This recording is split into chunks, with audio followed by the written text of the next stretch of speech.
Week 11 was a long time ago. And I remember in the lead up to that game, I had Saints fans in my comment section all week. You know how many comments I've had from Saints fans this week? By the way, it's Wednesday. 0. None. Nothing. Nada. You know why?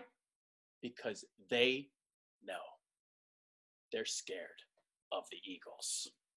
The Birds flying high since that 48-7 drubbing, while the Saints are marching down.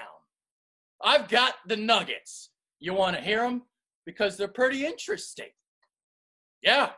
All right. So since that Week 11 drubbing in New Orleans, the Eagles are averaging 25.43 points per game. I included the wild card game, by the way, which they only scored 16. Since that Week 11 game, they are allowing just 18.86 points per contest. So that's pretty good. 25 points per game, you're in the mid-20s, high teens. That's a turnaround. Saints, meanwhile, since that Week 11 game, that offense is not a machine anymore.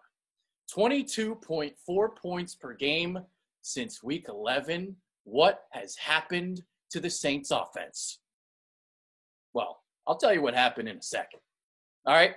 So 22.4 points per game. You want to know what it was before that? 37.5. That is a 15-point drop where the Saints were in the midway point of the season when they were putting up 50 burgers. It ain't the same offense. Defense is still pretty good. Defense is still balling. It's very underrated, and it's overlooked in New Orleans. 13.5 points per game allowed. They've got a really good defensive line, 49 sacks on the season. Cam Jordan is a beast. I mean, that dude plays with so much physicality. He's unbelievable, heavy hands, and I love Sheldon Rankins, the guy in the middle. I mean, he's a guy, he's like Cam Jordan. He can stop the run and get after the passer. So those are going to be the guys that you have to watch. Obviously, in the secondary, you still got Marshawn Lattimore. But here's the thing. All right. So you look at kind of like how this matchup is kind of looking on paper. Well, the Saints have a great run defense. Statistically, off the top of my head, I'm not sure if they're still number one in terms of stopping the run, but they're definitely top 3, I can tell you off the top of my head. But they are bottom 5 in terms of pass defense. They are 27th in passer rating allowed at 100.3. So this could be a game kind of like the Houston game. Throw the ball all around the field because it's going to be a shootout. You're going to have to win a shootout if you want to beat Drew Brees. You're going to have to put up 30. First team to 30 might win this thing.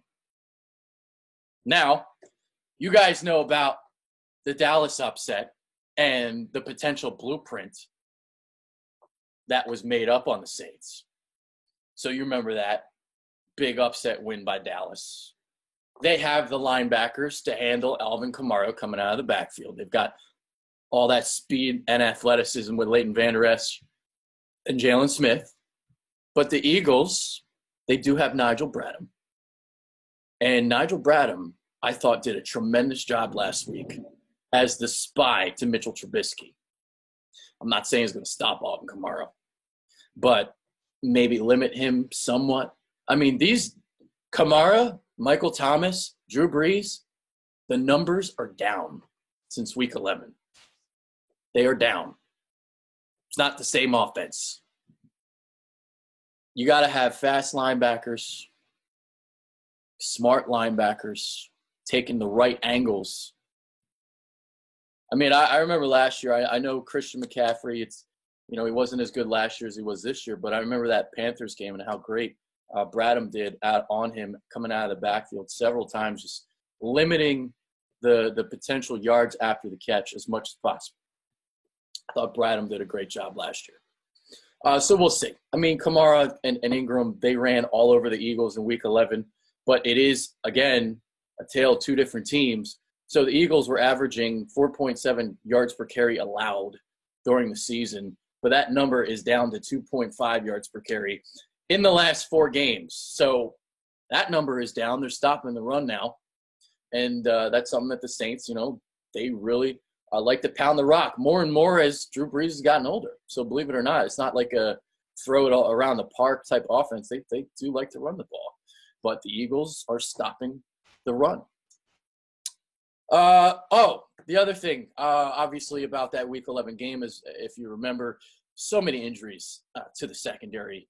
I mean, they were already without Ronald Darby and Jalen Mills, so they were trying to figure everything out in the secondary. They were just trotting guys out there, trying to mix and match pieces. And if you remember in the game, 3 guys got hurt. So they lost Rasul Douglas, they lost Avonte Maddox, and they lost Sidney Jones in the game. So you were down to like Shandon Sullivan and practice squad guys. So if you're wondering why the numbers were so lopsided, well, there's part of the reason. Eagles had no defense. They were trying to figure things out on the fly. I don't even know if they even had Cre'Von LeBlanc at that point. And if they did, it was this first week where, what do you expect? Yeah, it was Devontae Bosby, Shannon Sullivan, might have been Cre'Von LeBlanc, the 3 corners in the Saints game, if I remember correctly. I'll have to go watch that again. I haven't watched that game since, but maybe I'll check out the first quarter or so. I don't know. But there you go. As you can see, according to the numbers and a lot of things, 2 different teams since Week 11. I do think the Saints have a really good defense. I do think it's overlooked, but that Drew Brees-led offense, not the same as it was in Week 11. So we'll see if the Eagles can generate some pressure on Drew Brees, try to rattle him, because that Saints offense, they like to get the ball out quick. And if there is a kryptonite for the Eagles defense, it is quarterbacks like Drew Brees who get the ball out lightning quick. So that'll be something to watch out for. If this was last year, I'd probably say that the Saints would win this game, even if the game was in Philly. But this ain't last year. The Eagles have a Super Bowl under their belt. And right now, I bet you they feel invincible, that they can beat anybody. And why can't they? Especially considering what they've done the last month. A Bayou burglary is happening. You better believe it.